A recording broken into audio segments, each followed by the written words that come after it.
Dionne Warwick was born Marie Dionne Warrick on December 12, 1940, in East Orange, New Jersey, into a household where music was not an option but a calling.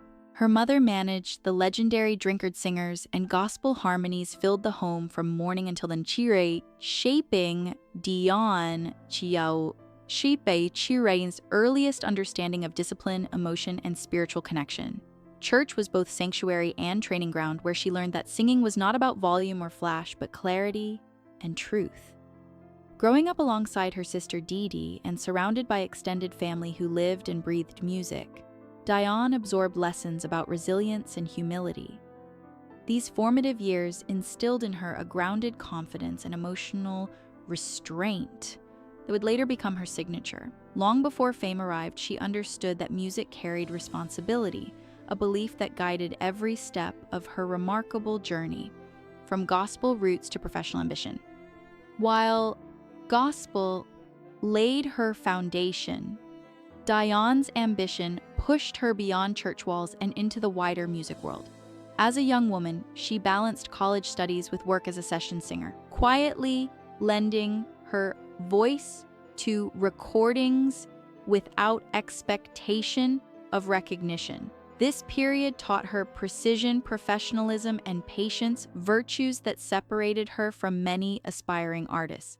Fate intervened when she crossed paths with composer Burt Bacharach and lyricist Hal David, a meeting that would change popular music history. They recognized her rare ability to deliver complex melodies with emotional restraint, never overselling a lyric, yet making every word land. Dionne was not a belter or a show-off. She was a storyteller. Their collaboration allowed her voice to shine exactly as it was, refined and intelligent, setting her apart in an industry increasingly driven by trends rather than substance. Defining a generation through song. The 1960s became Dionne Warwick's era, as one elegant hit followed another with remarkable consistency. Songs like Walk On By, Anyone Who Had a Heart, and I Say a Little Prayer didn't merely top charts. They became emotional landmarks for listeners navigating love, loss, and longing. Dionne's delivery was conversational yet precise, allowing audiences to feel as though she was speaking directly to them. Her success was not accidental, but the result of deep musical intuition and emotional control. At a time when many artists relied on spectacle, Dionne relied on phrasing and sincerity. She became a voice of quiet strength, especially for women who recognized themselves in her restraint. By the decade's end, she was no longer simply successful. She was essential to the emotional soundtrack of a generation. Reinvention and endurance in changing times. As music evolved in the 1970s, Dionne Warwick proved she was not confined to a single era or sound. Signing with new labels and embracing contemporary production, she re-emerged with renewed relevance, earning Grammy recognition and commercial success. Songs like I'll Never Love This Way Again demonstrated her ability to adapt without compromising identity. Dionne understood that longevity required flexibility, not reinvention for its own sake. She navigated industry shifts with intelligence, refusing to chase youth while remaining emotionally current. Her voice matured, gaining depth rather than losing clarity. Through decades of change, she remained unmistakably herself. This resilience cemented her status not just as a hitmaker, but as an enduring artist whose relevance was rooted in authenticity rather than nostalgia. A life beyond spotlight. Behind the success, Dionne Warwick lived a full and often complicated personal life. Marriage, motherhood, reconciliation, and eventual separation shaped her understanding of love and endurance. Raising two sons while maintaining an international career demanded strength few could comprehend. These experiences deepened her emotional reservoir, subtly influencing her interpretations on stage. Dionne never presented herself as flawless. Instead, she carried herself with dignity shaped by lived experience. Family remained central, grounding her amid the unpredictability of fame. Her personal challenges were never exploited for attention.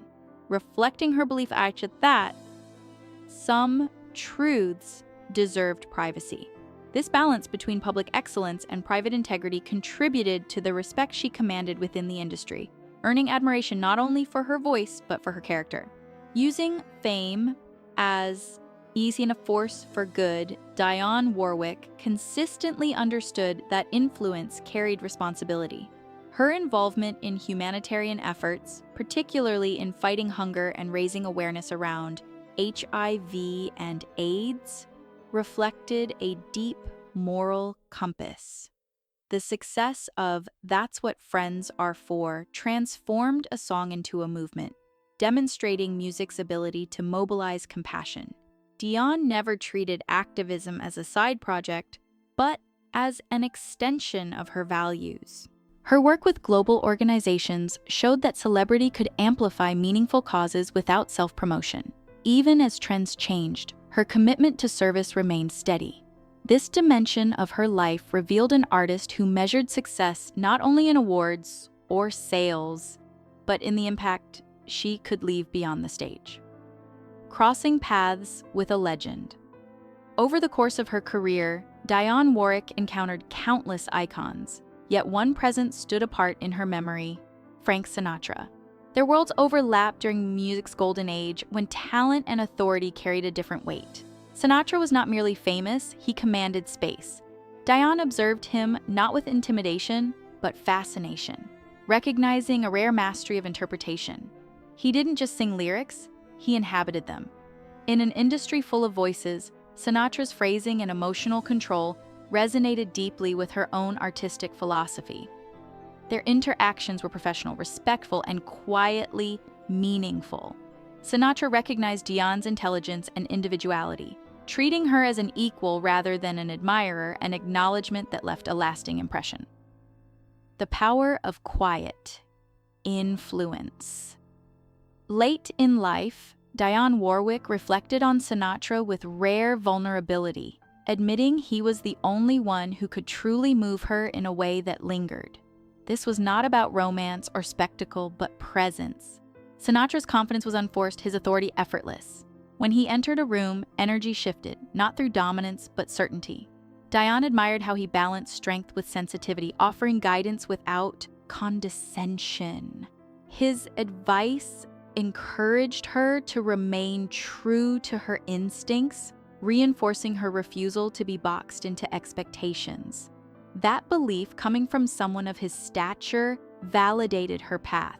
For Dionne, Sinatra represented a standard of authenticity that transcended fame, leaving a mark that time never erased. Respect between equals. What made Sinatra's influence unique was his ability to make Dionne feel seen in an environment that often reduced artists to commodities. He acknowledged her not just as a vocalist, but as an interpreter and professional with agency. That recognition mattered profoundly to a woman who had spent decades proving herself through consistency rather than controversy. Sinatra's respect reinforced her confidence during moments when the industry tested her resolve. Their connection was built on mutual understanding rather than closeness, a bond defined by shared values about music and integrity. Dionne never romanticized him. Instead, she honored the way he elevated those around him simply by being fully himself. Legacy, reflection, and lasting truth.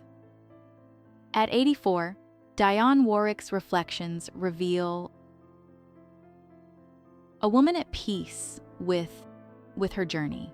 Her confession about Sinatra is less about him and more about the power of genuine influence. After a lifetime of achievements, she understands that true impact comes from connection, not acclaim. Her legacy is built on elegance, endurance, and emotional honesty, qualities mirrored in the artists she admired most. Dionne's voice continues to resonate not because it chased trends, but because it carried truth. In acknowledging Sinatra's effect on her, she reminds us that even legends are shaped by those who inspire them. Ultimately, her story affirms that music's greatest gift is connection, the kind that endures long after the final note fades.